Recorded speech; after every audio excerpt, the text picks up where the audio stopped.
T, welcome. Thank you for joining us today on Infrastructure Portal. Thank you very much for having me. It's always good to see you again and to do something like this. Well, T, we met at the Intelligent Infrastructure Conference, which was the first time I heard about your initiative. Can you tell us a little bit about the Federal Infrastructure Bank? It's a very simple proposal. Our legislation is only 16 pages long, which is very short, good legislation. The purpose of the bank is to finance U.S. infrastructure. There is no entity in the United States with a sole dedication to U.S. infrastructure. There are funds, et cetera, which is quite fine. And a lot of banks have departments dedicated to that. But the U.S. economy is built on three pillars: the Federal Reserve, the Farm Credit System, and the Federal Home Loan Bank System. That's why we have the best banking, the best agriculture, and the best housing in the world, is because we have those. The reason we have the worst infrastructure of a major industrialized country is because we do not have a federal infrastructure bank. And that's our purpose, would be to be the fourth pillar, to establish an institution that is solely dedicated to U.S. infrastructure, financed privately, owned privately, and managed privately, just like the other three. The other three of those pillars are all owned, managed, and funded privately. And when I tell people in Congress this, a number of them have said, wait a minute, we don't own it, we don't control it. And I say, that's correct. And when we met, I'm thinking it was a few months ago, it sounds like you were a few signatures away from getting this through. Where does that stand now? We have very strong support in both the House and the Senate. The last step is to run the bill through what is called Office of Legislative Counsel. Fortunately, the bill, short as it is, has not changed much in the last 5 years, because we've introduced it into 2 Congresses before this. This will be the third, and we will be setting it up for passage in the next Congress starting in 2023. So that's our legislative strategy, because nothing's going to happen between now and year end because of the midterms, obviously. Right. Okay. And looking through your presentation on the website, which I encourage all our watchers to look up, it does seem you support all types of infrastructure. And I was surprised to see that digital infrastructure or comm infrastructure, at least on current projects, is only about, I think, 1% of the build or of the projects you're working on. Can you talk a little bit about that? Do you expect that to change? How do you see that playing out? We think that'll be a big part, because increasing our digital infrastructure in the United States is critical. 5G, and including the web and everything, is absolutely critical. So we think that could be a significant part of our loan portfolio, which is what we'll be looking for. Good projects, and telecom projects, digital projects have what we are looking for. They present good collateral, good pledge revenue, generally very good managements, and the ability to service the debt. So they have all the elements that we're looking for to make loans to these companies. Got it. Okay. Now, also, since we met a few months ago, interest rates clearly have been a significant headwind, moving, I'm going to say, at least 100 basis points. How do you see that, pulling on your old investment banking roots? How does the plans change in the face of rising rates? It doesn't change. We will still be the low-cost provider of funds for infrastructure. In any financing stack, we will be the low-cost provider. We will be a lot less costly than, say, private equity or commercial banks or major banks or whatnot. Our funding costs will be 20, 30, maybe 40 basis points over treasuries, and that will still be a very competitive lending rate. So we believe that borrowers will look to us first, because we'll be a low-cost provider. Also, we will have the funds to lend. And so that'll be significant as opposed to the federal government, which will not have the funds for infrastructure for the next 10 years, because basically Congress is one and done with infrastructure. Congress does not have the funds to do it. And one point that I would like to make, and it has the same impact of rising interest rates, is inflation. Inflation has reduced the value of the infrastructure bill, the IIJA, by 50% over its life, over 5 to 6 years. So the real purchasing power of IIJA over the life of its bill, over the 6 or so years, and some of it will go out to 8, is reduced by 50%, because if you take, it's a very simple table, if you take the annual inflation rate and then just apply it to infrastructure costs, which are even much higher than than inflation. So the IIJA, when it was passed, was 1.2 trillion. Today, it's 10% less than that. The value is 10% less. And infrastructure financing, infrastructure inflation has been running for the last 20 years or so at about 3 to 3.5 percentage points higher than the CPI. So if the CPI, say, was 2%, just a figure, infrastructure finance inflation's been running at about 4.5 to 5.5% per annum. And then you add the current inflation rate on top of that, it's a very serious blow. So we will have the funds, we will be able to lend, and that's what borrowers are looking for, because they realize all of a sudden these monies from the federal government are now worth 50% less. So we have to find another source.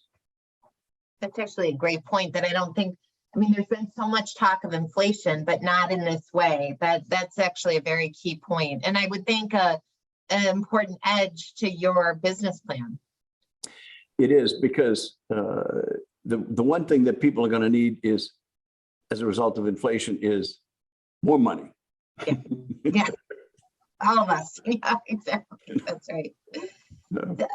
T, can you tell us a little bit about how the infrastructure bank is expected to be capitalized, or how you see that? I mean, in my seat now, I deal with so much infrastructure funds, and there's so much money out there trying to put it in its place and touching this world. Are you seeing some of these infrastructure funds come to you to want to put their capital to work? We've talked to all the major banks, we've talked to funds and whatnot, and as soon as we are established, they would love to put funds with us. And the major investment banks as underwriters would love to have us as a client, because the Federal Home Loan Bank system, for instance, is the second largest issuer of debt in the United States after the federal government. And it's it's privately owned and privately funded. And so they don't get any money from the federal government. They finance all of their borrowings through the major investment banks, through the financial markets. So we would be comparable to, and probably significantly larger than, the Federal Home Loan Bank system as a client for the major investment banks. And so that's what they're looking for. Yeah, right. Exactly. And can you talk a little bit about your board? I mean, if you look through your board, it's an incredibly impressive group of people. How did that come about? And just, I would love to hear that, really. Well, it is a very impressive board, and I'm honored to have them serve on the board. I'll tell you how a couple of them were solicited, so to speak, for the board. Noelle Harworth, who is a lady who's on our board, and she's originally born and raised in Texas, near the Mexican border, went to the University of Texas, et cetera, got a law degree, worked with Citibank for a long time, moved to London, ran their UK operation from the tax. And then she's now a UK citizen. She's been a director of a number of major UK corporations. And so she said, well, she's also a friend of mine. And she said, well, look, why don't you talk to this lady, Tavia Barnes? And she's just retiring from the California Infrastructure Bank. So I called up Tavia, and Tavia said, well, look, I'm not really, I'm just retiring, it's not something so she said, well, let's talk about it. So I talked to her about it. Three phone calls later, she says, I'm on. She said, we did it in California. We can do this nationally. And the Wow. California iBank has been very successful. Their bonds are rated AAA, and they've had a huge impact on California infrastructure. So several of the other directors are just very serious people in terms of infrastructure. Dave Rogers, for instance, is retired years ago as a lawyer, but he's a major investor in infrastructure projects domestically and internationally. Personally as an investor and also deal manager. So we have technical expertise on our board, and we also have good political advice, but those are different. And I'm just curious, there's so much hype about infrastructure, and with our last president, and clearly current President Biden is very much an infrastructure fan. And I guess I'm curious of your opinion, given you see the under the hood, is the hype too high or is it not nearly enough? And I'd love for you to quote what I thought was one of the most interesting things about the panel that we sat on is the tunneling comment you heard from one of your, I think, coworkers. Well, I would say a lot of the talk is just talk, like Infrastructure Week that has been going on from a number of administrations. We're going to have an infrastructure week, and of course, nothing happens. Mm-hmm. Why is that the case? The federal government only owns 5% of all U.S. infrastructure. So the federal government does not have an interest in infrastructure that is overwhelming. It just doesn't. I mean, that's clear. It's the property of states, cities, and private interest. Also, infrastructure doesn't get politicians elected. So, because they're 10-year projects and they're only in Congress for 8 years usually, or even a senator, blah, blah, blah. So it's not something that is on the top of the list of politicians in Congress or the federal government. And the states have been relying on the federal government for too long, for too much. And that is over. That has been over, for at least 5 years, if not almost 10 years. In other words, all these revenue sharing, all these projects, cost sharing projects and whatnot, those are totally different now, totally different. So I would say most of the talk is just talk. The real action takes place at the state and local level, and that's the talk we listen to. The real borrowers, the real industry people who make things happen, because it just doesn't come from Washington. Got it. And as you look at how much is left to do, I mean, so if they're using the old kind of overused probably, but baseball analogy, where are we? What inning? Well, vis-a-vis China, we're pretty far down in the seventh inning, and it's like 10-1 in China's favor, and we've got 2 innings left. Okay. So, I mean, they've been investing in infrastructure, and we have not. The last international infrastructure project that we have done of any significance other than military was the Panama Canal over 100 years ago. Wow. Wow. And China, with its Belt and Road and whatnot, is just, they've been eating our lunch for the last 30 years and, and gobbling up markets all over the world, countries and whatnot, in terms of, their financing and economic. So we had better turn it around quickly. Otherwise, and I've said this for years now, otherwise the United States will become a vassal state of China.